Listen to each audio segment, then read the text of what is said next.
Hey everyone, welcome back to the channel. In today's video, I'm going to show you how to blend images in Photopea.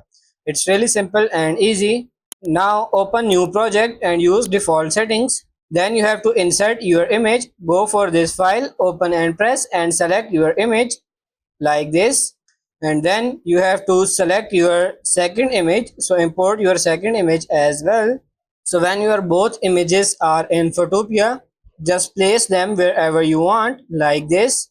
Now you can open layer tab, click on it. Then you can click on this, add raster mask here, and then make sure this color black is on the top, and then select your brush tool, or you can press B.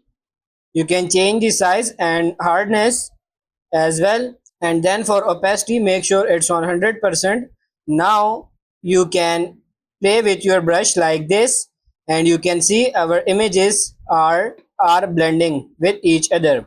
You can decrease your opacity if you want more deep results, and you can see that's how you can blend two images in Photopea. It's that simple.